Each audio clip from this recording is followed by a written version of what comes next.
Up first, I would like to call to the stage Detroit Space Academy.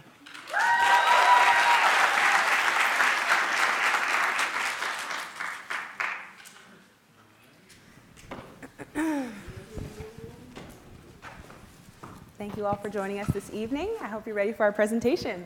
We are Detroit Space Academy. My name is Angelica, this is my sister Chelsea, and we are here to convince you in 7 minutes or less that space science is the future frontier for education and mobilize you to invest in its future. But first, let's take a step back and start with what we know. I'd like everyone in the audience to close your eyes for just a second and think about space. Hopefully you have an image. You may open your eyes now. And maybe that image looks something like this. Gas and dust particles swirling about the far reaches of the universe. Or maybe something closer to home, our solar system. Or maybe you even thought about a really popular movie about a galaxy far, far away. This is all great, but I want to challenge these preconceptions and convince you that space isn't as niche as you think. In fact, I believe that any subject can be taught through the lens of space and space sciences. I know it's a pretty big claim, but hear me out. Maybe you're someone who's interested in biology. That's fantastic. You can be a person who studies how water behaves in zero-gravity environments to nourish plant root systems. Or maybe you're someone who's interested in psychology. Also fantastic. You can be someone who studies how long periods of isolation during space travel affects the mental health of astronauts. Or you're all about the numbers and you like economics. Perfect. There are studies being done at MIT right now that look at the correlation between a national space program and workforce and gross domestic product. As you can probably tell, I can go on with examples, but I think you get the picture. I believe that a deeper knowledge of space can help us have a richer understanding of the ever-changing world around us. But we have a big problem. There is a deep disparity in access to this type of knowledge in low-resource areas and among students of color.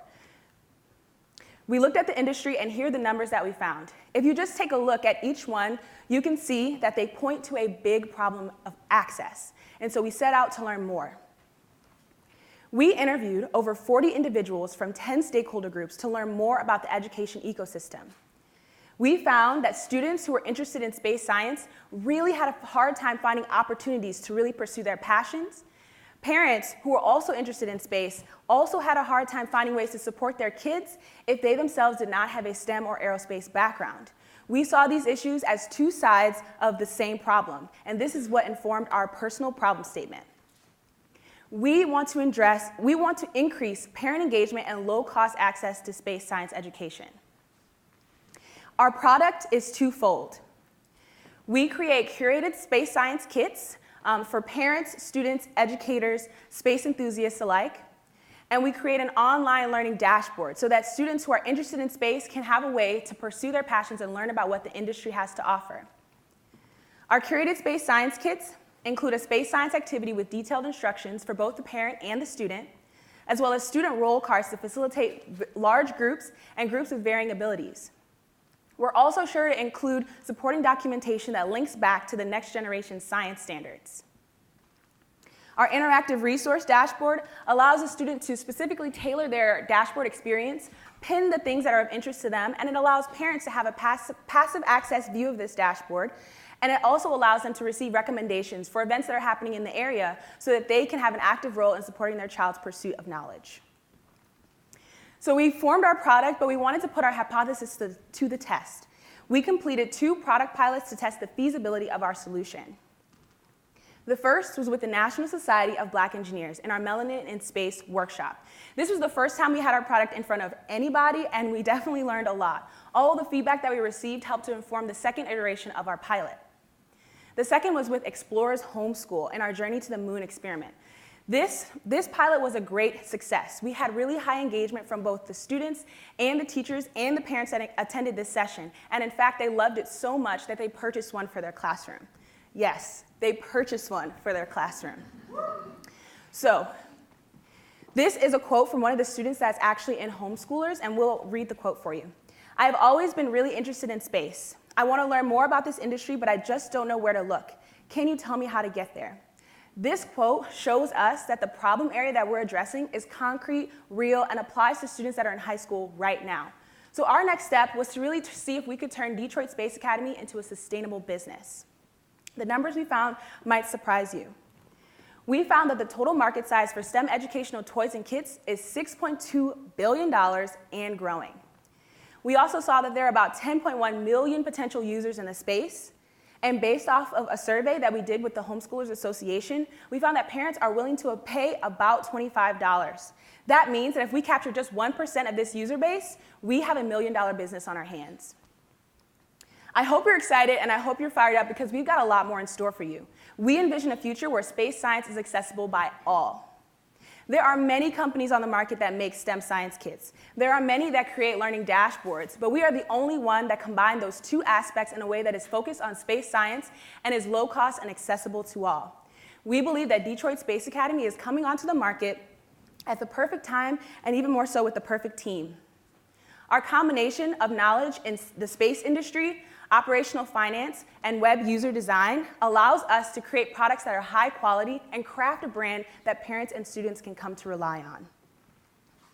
But we've got a lot in store. In our short term, we're really hoping to launch a functional website, expand our library of science offerings, and solidify our business model so that we can implement a one-to-one system so that even the lowest income families can afford our product.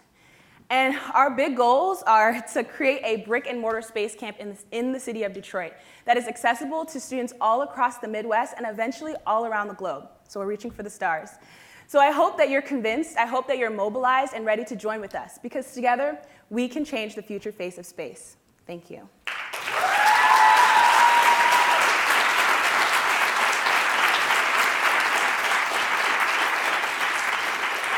Any questions?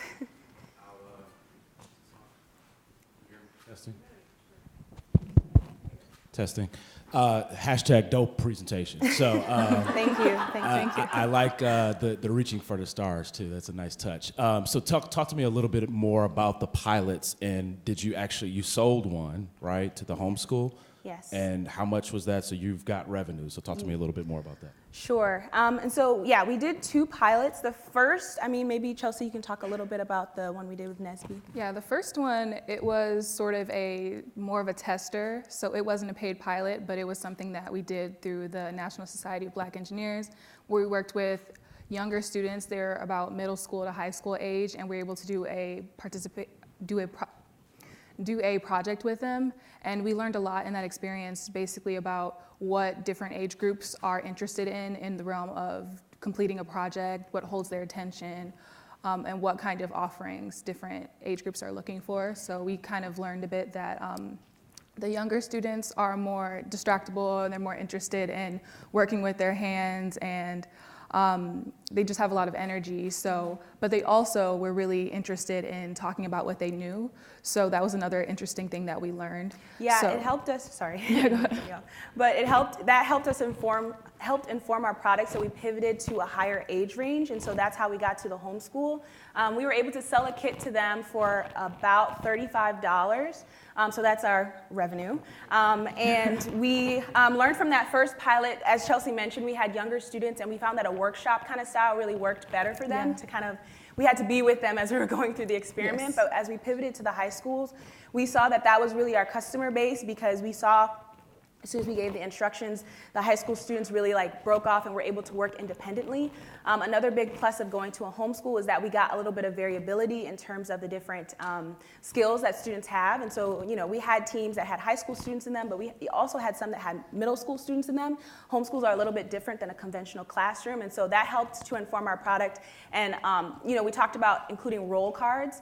We put those in specifically so that it can accommodate students who have different abilities. This happens in a homeschool, but it can also happen in an urban school in the city of Detroit where, maybe the reading level is different between a group of 4 students. How will they still engage in our science kit? And so that was a really important part of what we put in our kits that we didn't see in other science kits on the market. Hopefully I answered your question. So can I follow on from that? So I appreciate and understand the initial business or goal of getting space education, space science into groups that don't have that or don't have access now. Mm-hmm. But then I also heard you talk about where you're piloting this and homeschooling. So walk me through the business plan of what markets you intend to address first, how you intend to address them, and what's going to take you to a sustainable business. Sure. I'll just refer to our timeline. So to really start off, one of the reasons why we chose to kind of take off running with a homeschool is because some of the things that we mentioned, but as with that environment, we were able to do a survey to see what the average price these families would be able to pay. We got on average $25, but actually for parents that really understood the value of our product and were able to articulate that, many of those parents were willing to pay $40 or above for what we were able to give. And so that's really clarifying information for us that this is specifically homeschool and places where there are low resource. In this homeschool, it was a low resource setting. They didn't have a lot of the typical resources that you might have in a conventional public school classroom.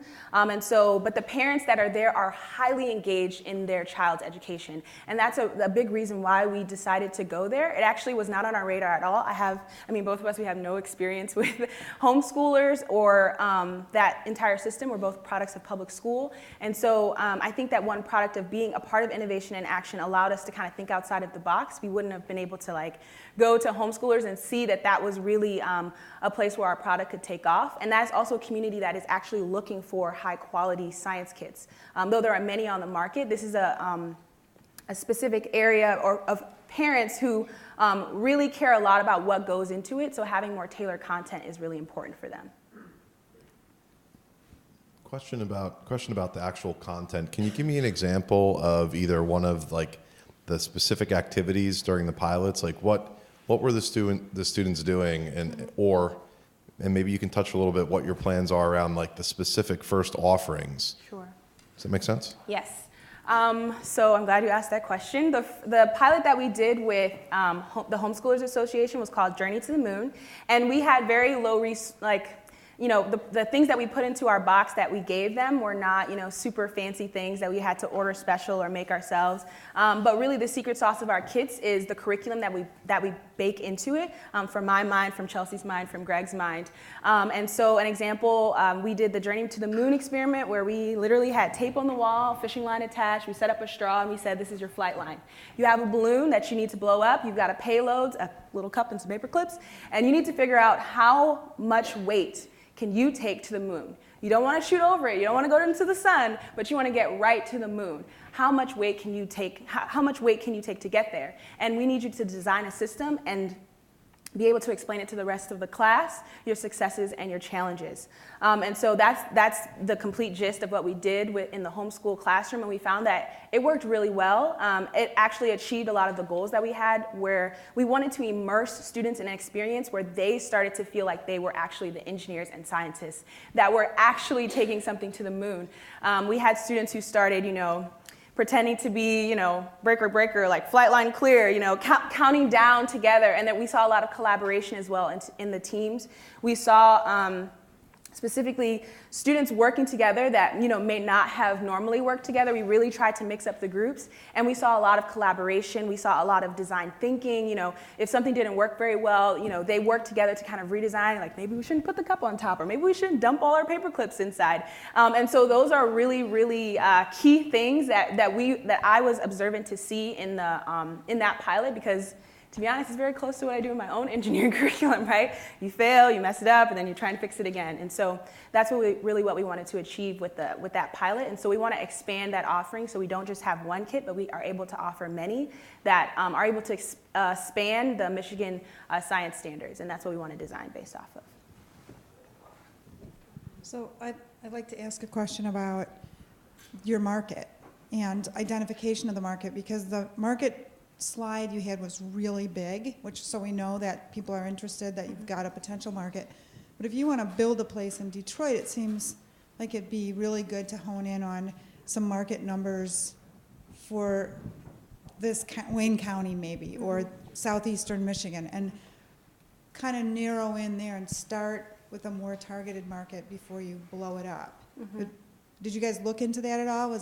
Do you have any numbers like that? Can you, reframe your question? I don't think I understand. Looking at the market rather than an overall $25 billion market in the whole U.S., what would be the market for you to start smaller in the Southeast Michigan area? Yes, I think that's a great question. In terms of our market, it is, of course, parents, but I think what you're trying to get at is which parents. Which parents are we really trying to sell our product to? And I think that we can really get to that through our community partnerships. An assumption that we are making within our product is that we want to engage parents who want to have a vested, supportive, active engagement with their child's education. And there are certain things that parents that fit that description will do that other parents might not. So we have a slide that, I don't know if I'm able to get to it, but a slide that shows our community partnerships, the people that we've been able to talk to and get a chance to really collaborate with. And I'll just go a little bit deeper into these partnerships. These are organizations that said, yes, we host different workshops and activities that are similar to yours, and we have parents that come in and they want to see more of it. And so that's really what informed us. And so in moving forward to really target, to really get numbers to support that market, these are the first places that we plan to go, to get numbers about which parents are coming, which parents are interested in, continuing that relationship with organizations that come there, even things like which parents are buying things out of the museum gift shop, So we have plans to kind of narrow it down. Thank you. Let's hear it for Detroit Space Academy.